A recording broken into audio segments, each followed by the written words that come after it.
కోలోన పల్లె కోడి కూతల్లే ఒల్లిరుసుకుందే లాగదూడల్లే యాప పుల్లల చేదు నమిలిందే రామ రామ రామ రామ తలకు బోసుకుంది నానేల తల్లే అలికి బోసుకుంది ముగ్గు సుక్కల్నే సద్ది మూటల్నే సగబెట్టుకుందే బాయి గిరక నా పల్లె ఏ తెల్ల తెల్లని పాలధారలల్ల పల్లె తెల్లారుతుంటదిరా గుళ్ళోని గంటలు కాడెడ్ల మెడలోన జంటగా మోగుతూ ఉంటాయిరా నాగలి భుజాన పెట్టుకుంటే దోస్తులు చెయ్యేసినట్టేరా గొడ్డు గోదా పక్కన ఉంటే కొండంత బలగం ఉన్నట్టురా చల్లగాలి మోసుకొచ్చేరా సేను చిలకలా ముచ్చట్లు దారి పొడుగు చెట్ల కొమ్మలా రాలుతున్న పూల సప్పట్లు గడ్డి మోపులు కాల్వ గట్టులు చెమట సుక్కల్లో తడిసిన ఈ మట్టి గంధాల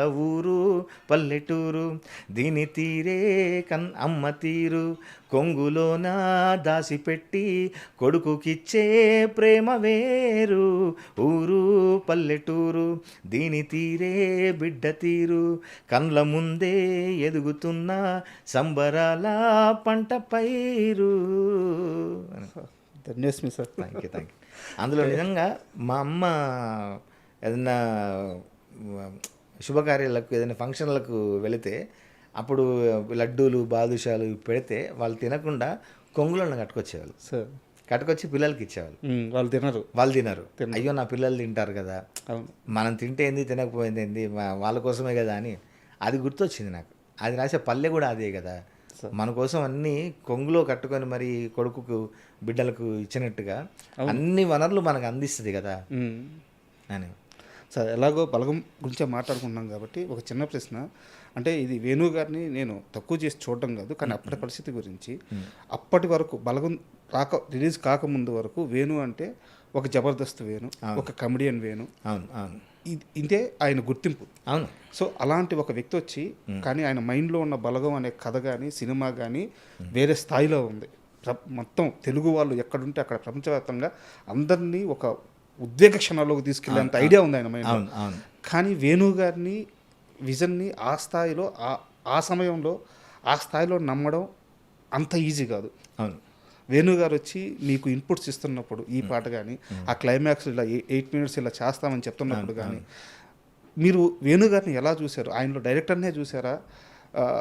కమెడియన్ కదా ఇతను ఇంత గొప్పగా ఆలోచిస్తున్నాడు, వర్కౌట్ అవుద్దా, ఇలాంటి ఆలోచన చేశారా? అసలు ఎలా ఉంది మీ మైండ్ సెట్ అప్పుడు? అయితే యాక్చువల్గా మీకు అదే చెప్తా, ఐడెంటిటీ అదే వేణన్నది. నా ఫోన్లో కూడా వేణు కమెడియన్ అని ఉండేది సార్.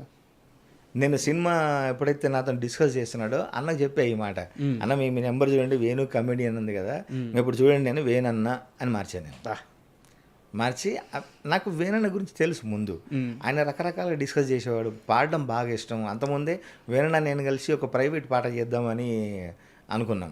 ఆయన పాడాలి నేను రాయాలి అని రకరకాల విషయాలు డిస్కస్ చేసుకున్నాం. అప్పుడు తన లోపల ఉన్న రచన పటిమ, తన ఎబిలిటీస్ నాకు బాగా తెలుసు. అందుకని నేను పెద్ద ఆశ్చర్యపడలేదు ఇంతలా ఆలోచిస్తాడని. అంతలా ఆలోచించగలడు అనేది నాకు బాగా నమ్మకం. ఓకే. తర్వాత ఆ కథ అంతా నాకు బిఫోర్ మొత్తం నేరేట్ చేశారు. అందులో ఇంకా నాకు వచ్చే డౌట్స్, నేను ఇచ్చే ఇన్పుట్స్ కూడా తీసుకొని వేనన్నా ఆయన చెప్పే తీరుకి అప్పుడు ఆశ్చర్యపోయాను నేను. ఓహో మనం అనుకున్నదంత కాదు, ఇంకా డెప్త్ ఇంకేదో ఉంది వేనన్న దగ్గర.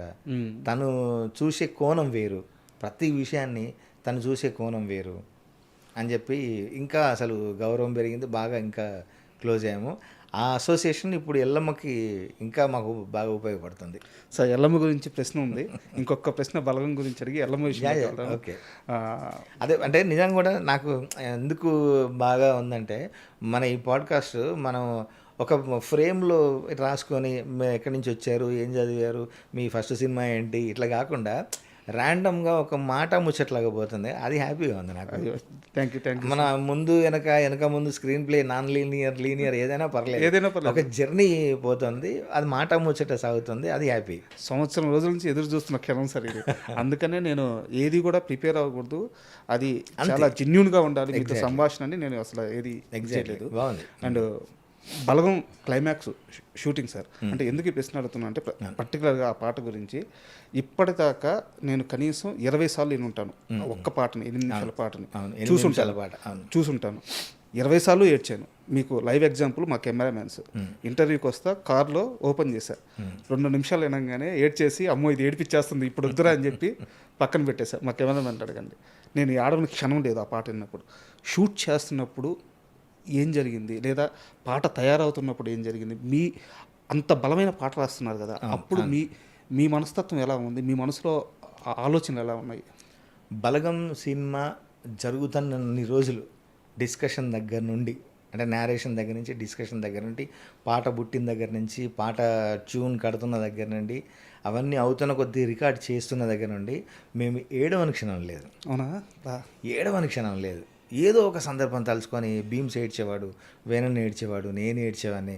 అసలు ఈ పాట రికార్డింగ్ చేస్తున్నప్పుడు ఆవిడ కొమరా ఎవరైతే పాడిందో ఆమె అసలు వాళ్ళకి తెలుసు, వాళ్ళు రెగ్యులర్గా పాడే వాళ్ళ బాణీలు తీసుకొనే మన సినిమాకి తగ్గట్టుగా నేను రాశాను. అది 8 నిమిషాల పాట.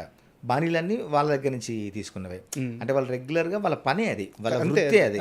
వాళ్ళు ఏంటి, ఎవరు చనిపోయినా పోయి పాడుకొని డబ్బులు తీసుకొని రావడం. పేర్లు మారుతాయి కానీ రోజు పేర్లు మారుతాయి కానీ వాళ్ళు పాడేదంతా సేమ్. అంత వాళ్ళ జీవితమే అది. అట్లాంటిది నేను రాసి ఇవన్నీ ఈ సినిమాకు తగ్గట్టుగా మనం అన్నీ అల్లిన తర్వాత రికార్డింగ్ అంతా అవ్వగానే బోర్న ఏడ్చింది ఆవిడ పాడేటప్పుడు. ఏడ్చిన ఆ వీడియో కూడా వేణన దగ్గర ఉంది. మేము మామూలుగా పాడేటప్పుడు మేకింగ్ వీడియో తీస్తుంటాం కదా, అసలు ఆవిడ పాట అంతా అయిపోయిన తర్వాత గట్టిగా ఏడవడం, ఏడ్చి వాళ్ళ అన్నల్ని గుర్తు చేసుకుంది, వాళ్ళ చెల్లెల్ని, అక్కల్ని, వాళ్ళందరినీ బంధువుల్ని గుర్తు చేసుకొని బాగా ఏడిచి రిలాక్స్ అయిపోయి, సార్ మా రోజు పని మాది ఇదే అయినా నా లోపల దాగిన దుఃఖం అంతా ఇవాళ బయటపడ్డాయి సార్, అంత అద్భుతంగా వచ్చింది ఇది అని. అంటే అది సినిమా అని తెలుసు, మనం సృష్టిస్తున్నామని తెలుసు, అయినా కూడా ఆ బంధాలు మన దగ్గర నుంచి వచ్చినాయి కదా.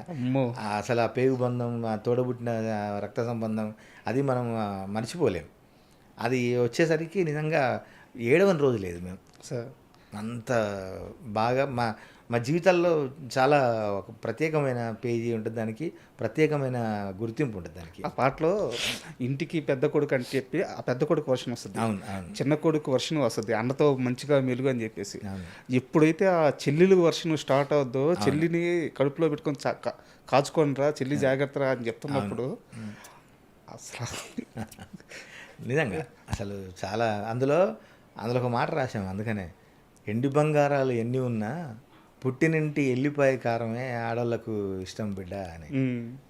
వెల్లుల్లి కారమైనా పుట్టింట్లో వెల్లుల్లి కారమైనా చాలా, ఆమెకి ఎన్ని బంగారం వెండి ఉన్నది కాదు, పుట్టింటి నుంచి రావాలి, అదే మమకారం అనేది రాశాను. నాకు 2 అక్కలు సార్. అంటే బాగా ప్రేమగా ఉంటాం ముగ్గురం. ఆ పాట విన్నప్పుడు ప్రతిసారి ఏంటంటే వాళ్ళు టక్కున గుర్తొస్తారు, దూరంగా ఉంటాం, వాళ్ళు ఎక్కడ ఊర్లో ఉంటారు. బాగా కనెక్ట్ అయిపోయి ఆ పాటతో, నాకు తెలియకుండా. సారీ లేదు వాటర్ తాగుతారా? కవితో మాట్లాడేటప్పుడు ఇది ఎంజాయ్ చేయాలి సార్ నిజంగా. అసలు నాకు మేము అసలు ఎన్నిసార్లు అనుకున్నాము, ముఖ్యంగా అదే ఆ బలరామ నరసయ్య పాట అప్పుడు ఆ రికార్డింగ్ అయ్యేటప్పుడు అసలు అందరం వెళ్ళిపోయేవాళ్ళం బయటికి, ఎవరికి వాళ్ళకి ఏదో పని ఉన్నట్టుగా వెళ్ళి బయటికి వెళ్ళి కలదుడుచుకోవడం, ఏడవడం. ఓకే, ఇప్పుడు నా పరిస్థితి మీది కూడా. అప్పుడు ఎందుకంటే భీమ్స్ అప్పుడు ఆ క్షణానికి ఏదో ఒకటి ఉండేది. భీమ్స్ అయితే వాళ్ళ నాన్నని తలుచుకొని గుర్తు చేసుకొని బాధపడే, అంటే ఆయన బాగా ఆరోగ్యంగా ఉన్నాడు, మంచిగా ఉన్నాడు, వాళ్ళ నాన్న అమ్మ వాడు బాగా ప్రేమిస్తాడు. అవన్నీ గుర్తొచ్చి రేపొద్దున ఏంటి పరిస్థితి, వాళ్ళకి ఏమన్నా అయితే ఏంటి అని ఇట్లా ఆలోచించుకునే వాళ్ళం. ఇంకా అసలు నాకు అమ్మ నాన్న ఇద్దరు లేరు, వాళ్ళని గుర్తు చేసుకొని నేను ఏడవడం. వేణన్న కూడా వాళ్ళ ఫాదర్ లేడు, వాళ్ళ మదర్ ఉంది, ఆయనే ఏడవడం.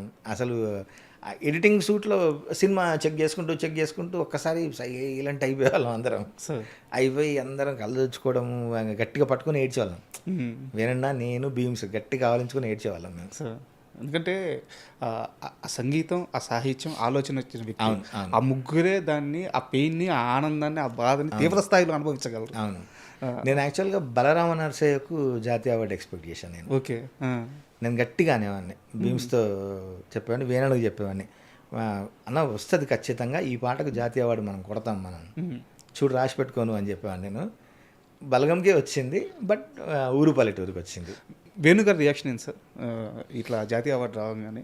చాలా చాలా అసలు హ్యాపీ. అంటే మేము మనం అంటాం చెప్పలే నేను అయితే అంటాం చూసినావా, అది ఆ రియాక్షన్ ఉండే వేనన్నది. సార్ చూడు మనం అనుకున్నామా వచ్చింది, అంటే మన నమ్మకం నిజమైంది, మనం గొప్ప సినిమా చేసాము అన్న ఆ ఎక్స్ప్రెషన్ ఏ ఉండేది. సార్ అంటే ఒక సంతోషము అది కాదు అసలు, చూసావా మనం అదొక గర్వం. అనుకున్నది సాధించామని. ఇంకా మా భీమ్స్ గారు అయితే ఆ వీడియో కూడా ఉంటుంది, ఎత్తుకొని ఎగిరి పాటలు పాడుకుంటూ ఆ పాట మొత్తం పాడుకుంటూ చూసినట్టున్నాం సార్ ఇది.